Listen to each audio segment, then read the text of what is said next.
Easy Explain the Unconscious by Sigmund Freud in reality. So we're looking at how the unconscious finds its way into reality, how it affects our reality.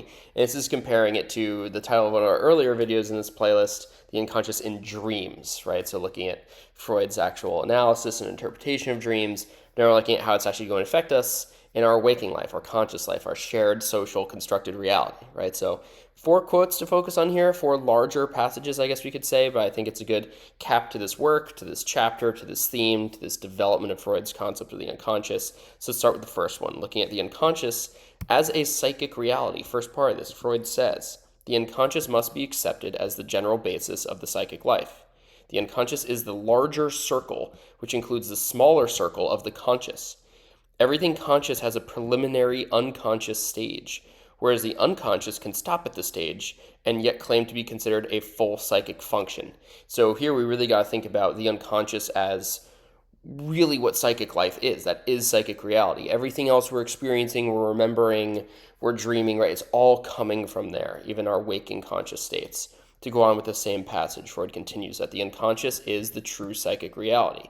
In its inner nature, it is just as much unknown to us as the reality of the external world. It is just as imperfectly communicated to us by the data of consciousness as is the external world by the reports of our sense organs. Right, and this, you've probably heard some quote of this theme before, where like the inward journey, right, the inner journey, just as vast as the outward or the external, right? And that's really what Freud's getting at here. Is if you really dive into this unconsciousness, it's a whole world down there to explore. So moving on to this, right? Let's screen this. We got some psychic systems here. We're trying to navigate them. How do we screen them?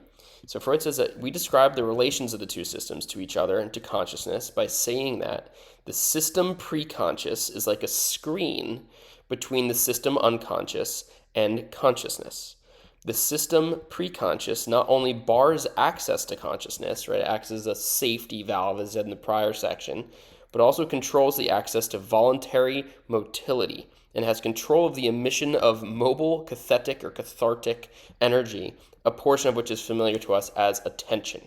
Right? So here he's really setting up this, doubling down, not so much setting up, he's already set it up. He's really doubling down on this flow of systems between the consciousness, the preconsciousness, and the unconsciousness, and how they interact, how they screen each other, how they work together, and why, right, going back to that previous passage, how come we're not swimming around in the unconscious all the time, right?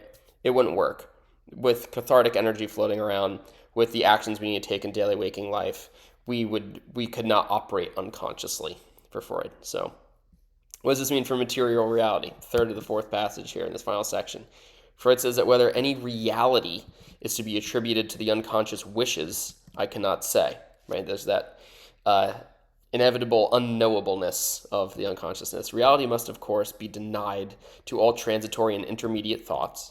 If we had before us the unconscious wishes, brought to their final and truest expression, we should still do well to remember that psychic reality is a special form of existence which must not be confounded with material reality. And this actually reminds me of a quote from the final book of the Harry Potter series, where Harry's talking to Dumbledore to some extent. And Dumbledore says something back to Harry, well, just because something happens in your mind, does that mean it's not real?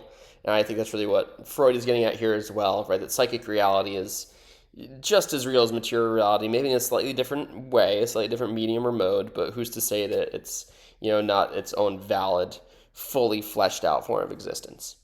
And finally, the last quote to end with here, just calling this one, theme is dreams and time and reality and existence. Freud wraps this whole thing up, the whole work, by saying, for in every sense, a dream has its origin in the past.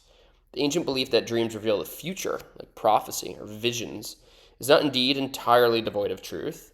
By representing a wish as fulfilled, the dream certainly leads us into the future.